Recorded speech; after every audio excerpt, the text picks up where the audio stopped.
There was once a man named Ezekiel. Ezekiel lived his life with one rule: never need anyone. He carried himself like a king without a kingdom, convinced that he was all he would ever need. Whenever someone asked for his help, he brushed them off. Whenever someone showed weakness, he laughed. To Ezekiel, people were pawns, background noise in the grand stage of his life. One night, Ezekiel walked home through the quiet streets of the city. The air was heavy, too heavy, and the streetlights above him flickered as if something was wrong. He heard a voice whisper, almost too faint to catch, "The more you think it's only about you, the darker the shadows get." Ezekiel stopped, scanned the street, and saw no one. He smirked to himself. "Weirdos out here," he muttered, and kept walking. He turned a corner and froze. A house stood before him, tall and old, its paint cracked, its windows dark. He swore he had never seen it there before. He stared, blinked, rubbed his eyes. Still there.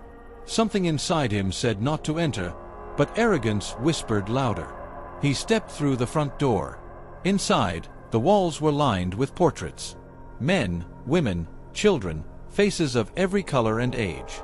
Their painted eyes seemed alive, watching him as he moved. Their lips almost curled into whispers. He ignored it. He entered a long hallway, filled with mirrors. In the first, he saw himself as he was, strong, proud, smug. In the second, he saw a child version of himself, small and frightened. In the third, he saw something strange, a teenage boy with dark skin, surrounded by police lights, fear in his eyes though he had done nothing wrong. In another, a little girl mocked by classmates because of her accent. In another, a man working 3 jobs, exhausted and invisible. Ezekiel laughed. "This is just tricks. None of this is me." Suddenly, all the mirrors shattered. 1,000 shards rained down but cut nothing. From the broken glass rose a chorus of voices. "You think you're the star? We lived lives you'll never see." The floor cracked open beneath him, and he fell. When he landed, he was standing in a school hallway frozen in time. The fluorescent lights buzzed overhead. Desks and lockers lined the corridor. Out of the shadows stepped children.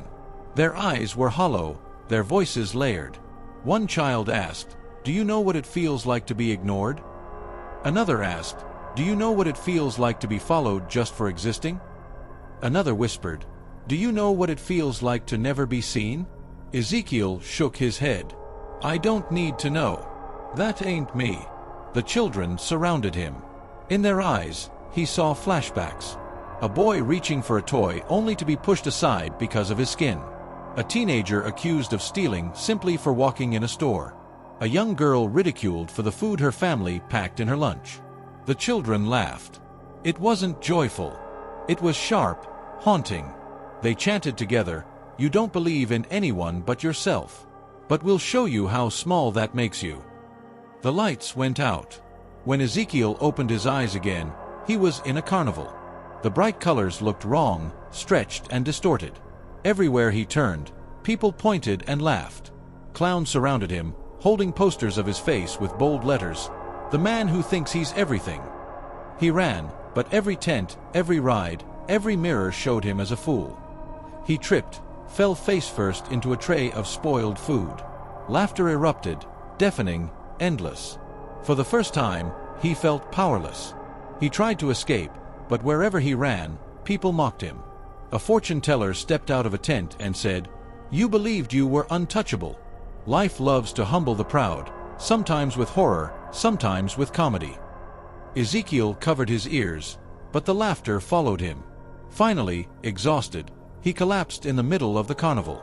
Out of the smoke, a shadowy figure appeared. The figure's voice was calm, steady.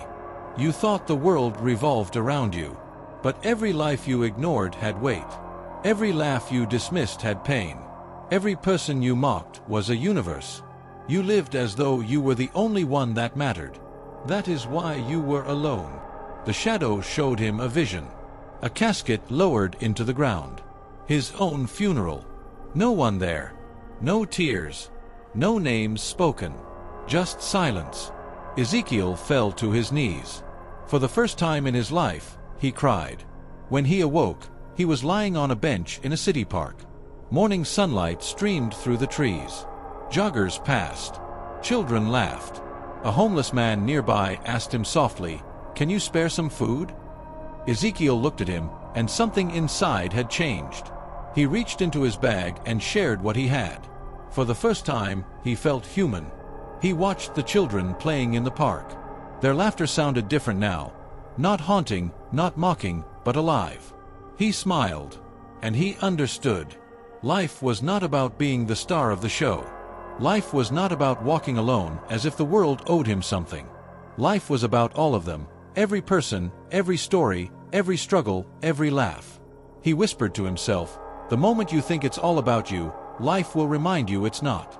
Sometimes that reminder will come with shadows. And sometimes with laughter. And for the first time, Ezekiel laughed, not in arrogance, but in gratitude. Like, share and subscribe.